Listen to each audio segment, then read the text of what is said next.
அனைவருக்கும் வணக்கம். நீங்கள் நம்ம சேனலுக்கு புதுசுன்னா பக்கத்தில் இருக்கிற பெல் பட்டன் அமைத்தி சப்ஸ்கிரைப் பண்ணிக்கோங்க. வாத்தி கட்சி ஆஃபீஸுக்கு போகணும்னு நினச்சா இங்கே வந்து கலகம் பண்ணியிருக்கு. ஆமாம், என்ன மாமா சொன்னார்? அப்புறம் தங்கச்சி எப்படி இருக்க? நல்லா இருக்கேனே. அதானே பார்த்தேன். மாப்பிள்ள நீங்கள் எப்படி இருக்கீங்க? நல்லா இருக்கேன். என்னண்ணே திடீர்னு வந்திருக்கீங்க? என்ன பண்ணுறது, திடீர்னு தானே ஒன்றும் நடக்குது. என்னன்னே சொல்கிறீங்க? உங்களுக்கு விவரமாக சொன்னால் தான் புரியும். A few moments later. இவ்வளோ நடந்திருக்கானே.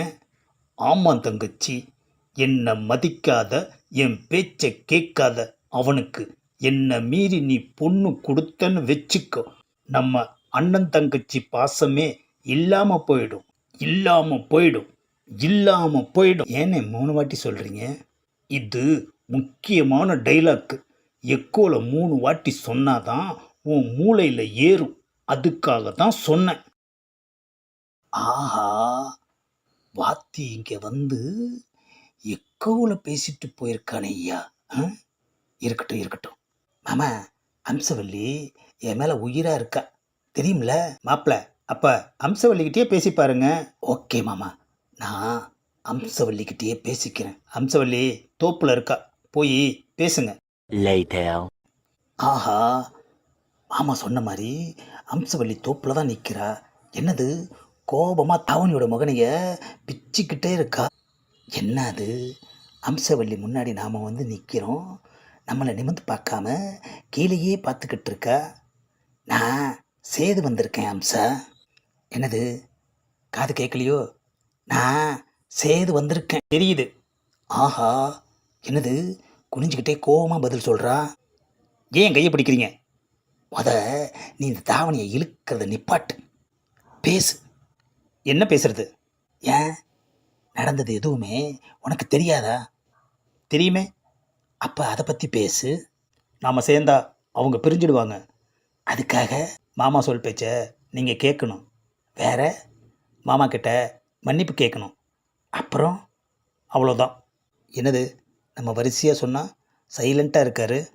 ஏண்டி, பாசத்தை காரணம் காட்டி நம்மளை பிரிக்கிறான் அந்த வாத்தி. இங்கே பாருங்க, கொஞ்சம் மரியாதையாக பேசுங்க.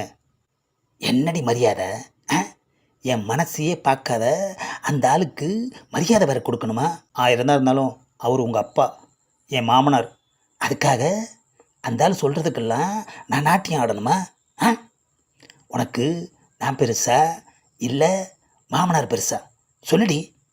உங்களுக்கு நான் பெருசா இல்லை உங்கள் பிடிவாதம் பெருசா? ஆஹா, பதிலுக்கு பதில் கேட்டு போடுறாளே ஐயா. ஏண்டி, எல்லாருமா சேர்ந்து இந்த சேதுவுக்கே ஆட்டம் காட்டுறீங்களா? காட்டுங்கடி, காட்டுங்க.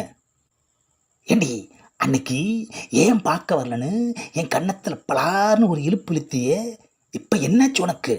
என்ன பயப்படுற மாதிரி அப்படியே பம்புற? பதில் சொல்லுடி. உன்னால் பதில் சொல்ல முடியாது, ஏன்னா நீ அவங்க பக்கத்து சாஞ்சிட்ட. அடி பாவி, உன்னையே நினச்சிட்டு இருந்ததுக்கு காலேஜ்லேயே எவ்வளையாச்சும் கரெக்ட் பண்ணியிருக்கலாம். பண்ண வேண்டியதானே? பேசுவடி, நீ இதுவும் பேசுவ, இதுக்கு மேலேயும் பேசுவ. அம்சான்னு உயிராக இருந்த பாரு, அதுக்கு இப்போ எனக்கே நீ சூடாக சம்சா கொடுக்குறியா? என்ன பார்க்குற? இங்கே பாருடி, அசிங்கமாக இருக்கிறவனுக்கெல்லாம் அத்தை பொண்ணு, அழகாக இருக்கிறவனுக்கு தான் மற்ற பொண்ணுன்னு காலேஜில் ஃப்ரெண்ட்ஸ் எல்லாம் சொல்லுவாங்க. ஆனால் நான் அழகாக இருந்தும் அத்தை பொண்ணு ஒன்றை தாண்டி இந்த நிமிஷம் வரைக்கும் மனசில் நினச்சிக்கிட்டு இருக்கேன். என்னம்மா புழுகிறான் பாரு. பாருங்க மாமா, சொந்தமாக இருந்தாலும் பந்தமாக இருந்தாலும் வாழ்க்கைங்கிறது கடைசி வரை சந்தோஷமாக இருக்கணும். சொந்த பந்தங்களோட சேர்ந்து வாழ்கிறது தான் வாழ்க்கை. அவங்கள பகைச்சிட்டு அனாதையாக வாழ்கிறது வாழ்க்கையே இல்லை மாமா. அப்போது உனக்கு சொந்த பந்தம் தான் பெருசு, அப்படி தானே? ஆமாம். முதல்ல மாமாவை சமாதானப்படுத்திட்டு அப்புறமா எங்கிட்ட வந்து பேசுங்க. என்னது, சொல்லிட்டு அவ பாட்டுக்கு போய்கிட்டே இருக்கா? போடி போ, வாத்தியை எப்படி வலிக்கு கொண்டு வர்றதுன்னு எனக்கு தெரியும். இந்த பதிவை லைக் பண்ணுங்கள், ஷேர் பண்ணுங்கள், மறக்காமல் சப்ஸ்கிரைப் பண்ணுங்கள்.